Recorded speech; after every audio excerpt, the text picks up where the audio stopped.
A matemática, Vilela, ela permite que a gente consiga fazer coisas incríveis. E uma delas é abrir a nossa sensibilidade. Tem um negócio na matemática chamado cálculo das variações, tá? Ele basicamente tem uma visão divina do universo, tá? Nós temos uma visão diferencial. A visão do Newton é uma visão diferencial. Ele pega assim um negócio e fala, ó, se eu der um estímulo, o que acontece? É isso que a mecânica de Newton. Isso chama derivada para quem está estudando. O cálculo das variações, tá? Ele permitiu uma análise do universo que é top-down. Tá? Ele chega de um mecanismo chamado ação, que a gente não consegue nem imaginar direito. Ele chega nas mesmas equações em Newton, mas ele não vai pelo caminho do estímulo. Tá? E quando você analisa o universo pela ação, coisas estranhas acontecem, né, Roberta? Quando analisa a cosmologia por ação, começa a tirar umas informações incríveis. De repente, na Lagrangiana do universo, lá nós vamos encontrar um termo que a gente vai entender que aquilo era Deus.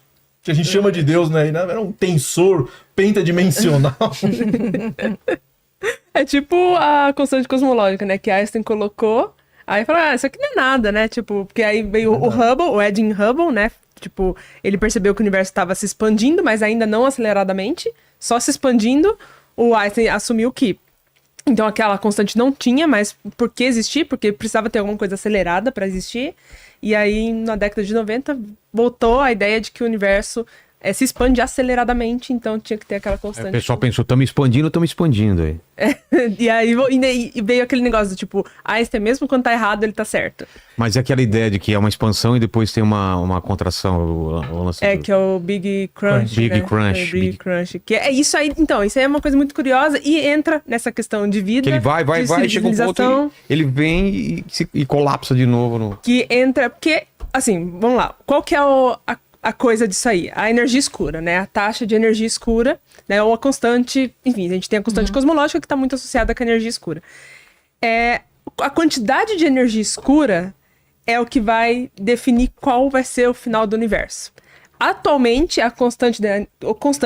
os valores estão, assim... A maioria dos valores estão tendendo para a morte térmica. Né, que vai expandir, vai chegar um momento onde a entropia não vai aumentar mais, vai continuar a mesma, e o universo entrou numa morte térmica que nada mais acontece, nenhum processo mais acontece no universo. Beleza. Só que, se você pegar o gráfico de possibilidades da constante e o que cada constante leva, a gente está bem no limiar.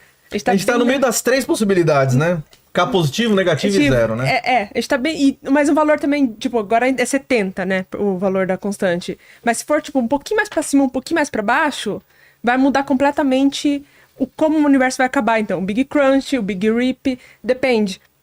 E é por isso que existe uma crise cosmológica, ou melhor, a tensão de Hubble, que a gente precisa saber qual que é o valor, porque para saber como o universo vai acabar.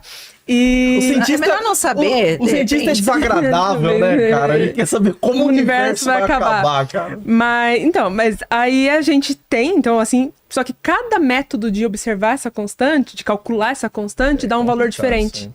E aí, tipo, qual que é o certo?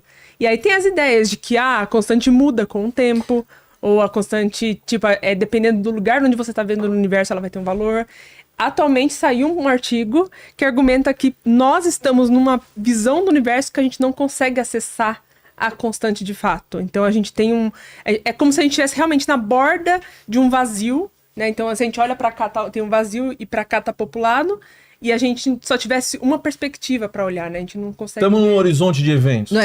Não, seria aquele vazio cósmico, sabe? Perfeito. Da rede cósmica. Tá, então, perfeito. De um lado é um vazio... A gente é azarado mesmo. A gente é azarado. E, Roberta, e a computação quântica não ajudaria isso a ser resolvido?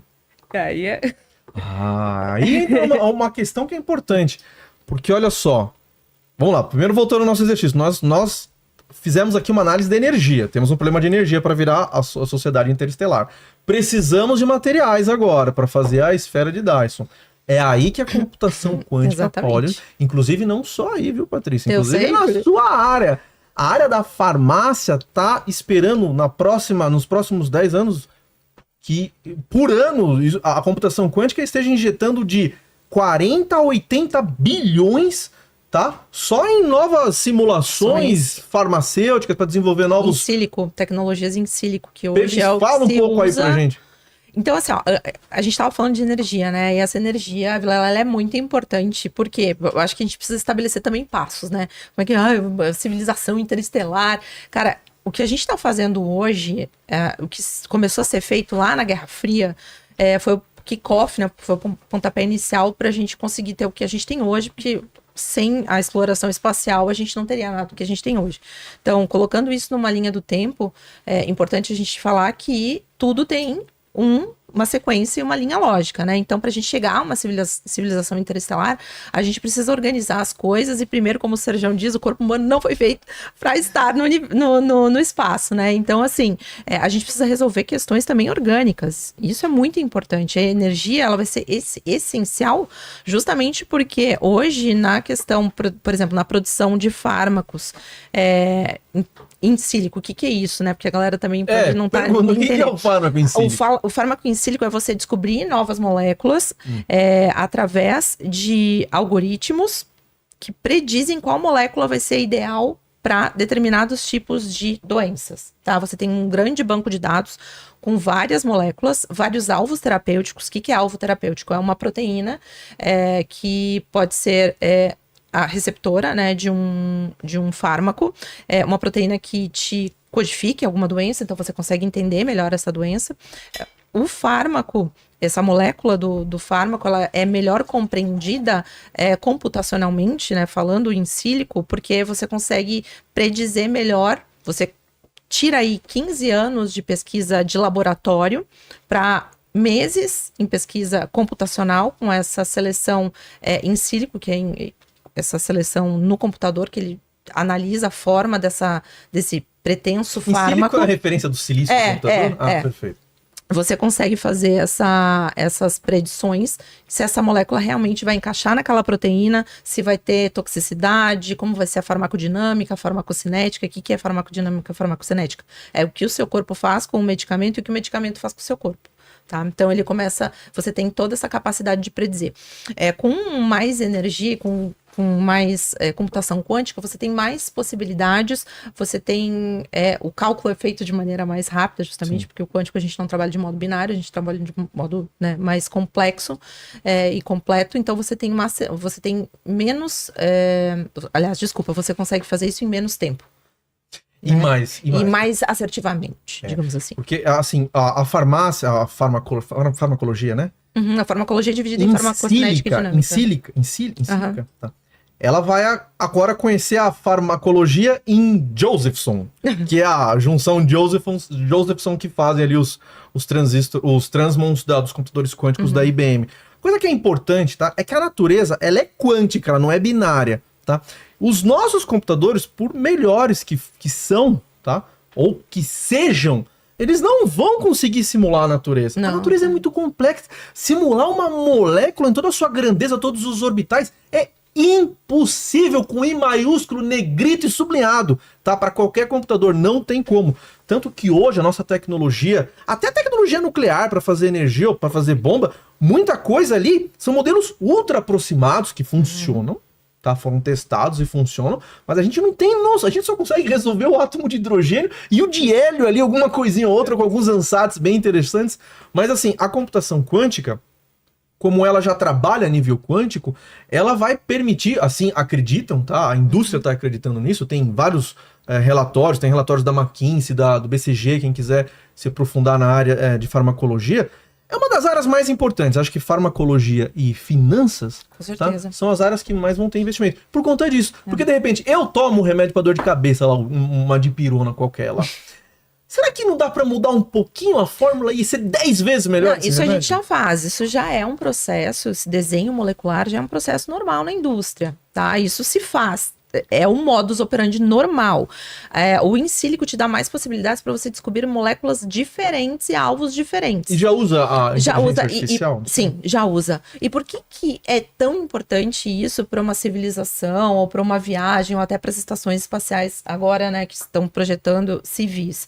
Porque como que você vai levar para uma missão medicamentos? Pois é. Porque você tem alterações que podem acontecer nesse medicamento, você tem alterações de metabólitos que podem surgir ali desse medicamento. Então, você precisa... Além do que, para você produzir isso em outro planeta, você teria que levar. Vou fazer como? Vou levar uma fábrica? Então você tem que pensar em maneiras mais fáceis, o processo mais fácil de ser conseguido fora daqui. E o in silico é uma maneira mais fácil de você conseguir criar um medicamento, principalmente proteínas. Tá? Então, a área da astrofarmácia ou farmácia aeroespacial, ela tem um objetivo maior nas proteínas, porque esses biofármacos você consegue sintetizar de maneira mais fácil fora daqui. Né? Então, isso é muito importante, porque como que você vai criar também um laboratório? Imagina um laboratório gigante que você precisa ter para fazer Mas hoje eles são criados mais fácil? Sim.